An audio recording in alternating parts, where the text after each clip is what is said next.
full-blooded Native American. I come from a culture that hundreds of years ago looked out on the great waters of the universe. And out in the great waters in the mist was this enormous thing, a ship. It was an unidentified floating object. And some of the human beings of my world, my ancestors' world, said, "Look, it's a UFO." And they welcomed these benevolent aliens who came bearing gifts. They welcomed them with open arms, taught them everything they knew, and the benevolent aliens, who looked a little bit like human beings, but they were awfully pale and frail, and somehow what they said and what they did didn't match. They spoke with a tongue that went in two directions, a forked tongue. And everything was good when the benevolent aliens showed up on the shores of the world of human beings. And a few renegades on the hill said, "Wait a minute, are you going to let just anybody who knocks on your door in? Are you going to let every stranger who comes to your door come in?"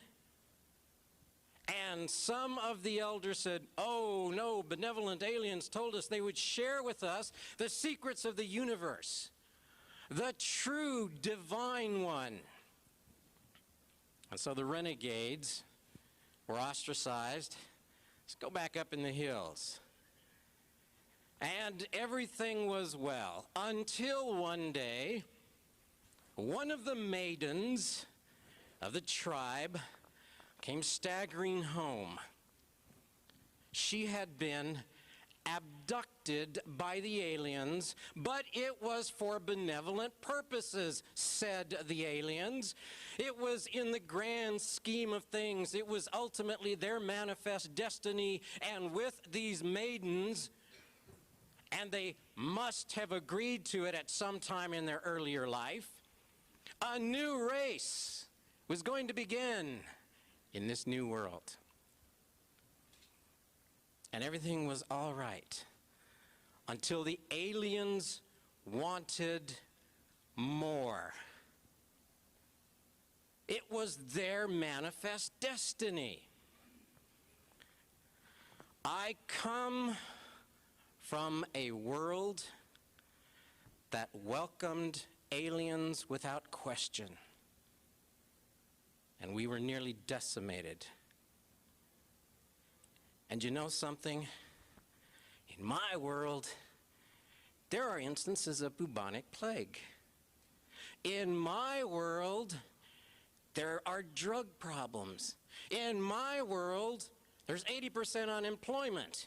In my world, you know what our grand new opportunity in life is? Casinos, yay! Run by companies who take 80% off the top, and if we're lucky, we get 10%. So I'm sorry.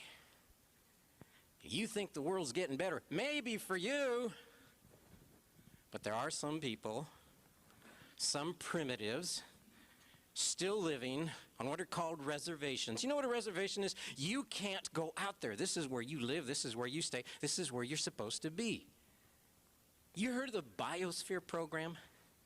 Do you know what they're saying, folks? You can't even set foot in certain wilds. And of course, after a time, it's going to be successful enough that they're going to have to expand the program, and the only time you're ever going to be able to set foot in the wilds is if you go to the zoo in the city.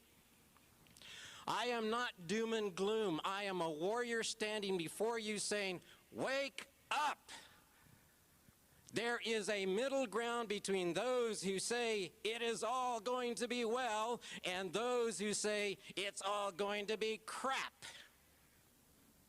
It ain't going to be anything unless warriors stand up. And ladies and gentlemen, I'm going to tell you something. There are new Indians on this planet today.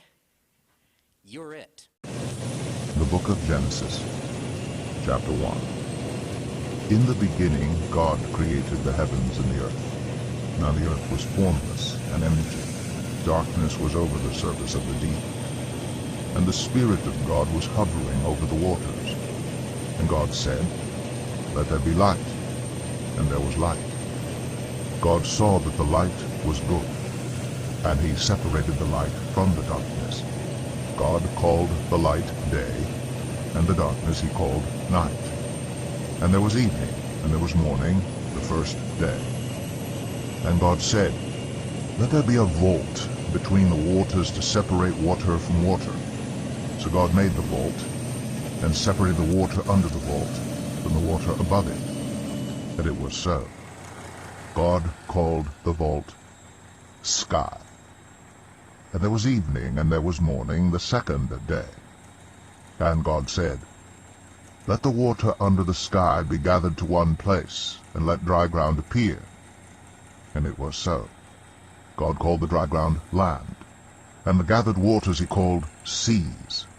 And God saw that it was good. Then God said, "Let the land produce vegetation, seed-bearing plants and trees on the land that bear fruit with seed in it according to their various kinds."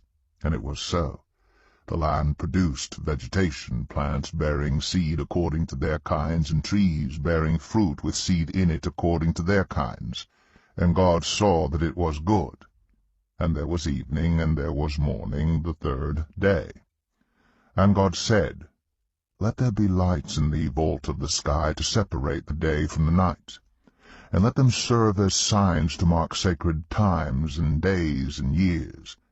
And let them be lights in the vault of the sky to give light on the earth." And it was so. God made two great lights, the greater light to govern the day, and the lesser light to govern the night. He also made the stars.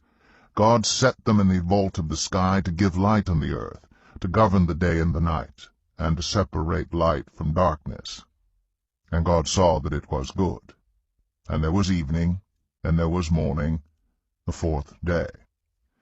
And God said, "Let the water teem with living creatures, and let birds fly above the earth across the vault of the sky."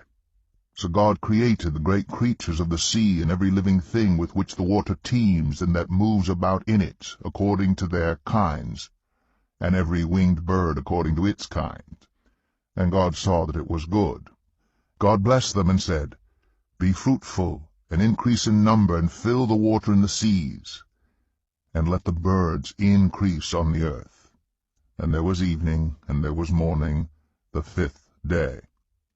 And God said, "Let the land produce living creatures, according to their kinds, the livestock, the creatures that move along the ground, and the wild animals, each according to its kind." And it was so. God made the wild animals according to their kinds, the livestock according to their kinds, and all the creatures that move along the ground according to their kinds. And God saw that it was good. Then God said, "Let us make mankind in our image, in our likeness, so that they may rule over the fish in the sea and the birds in the sky, over the livestock and all the wild animals, and over all the creatures that move along the ground." So God created mankind in his own image. In the image of God he created them. Male and female he created them. God blessed them and said to them, "Be fruitful and increase in number, fill the earth and subdue it, rule over the fish in the sea and the birds in the sky, and over every living creature that moves on the ground." Then God said, "I give you every seed-bearing plant on the face of the whole earth, and every tree that has fruit with seed in it. They will be yours for food.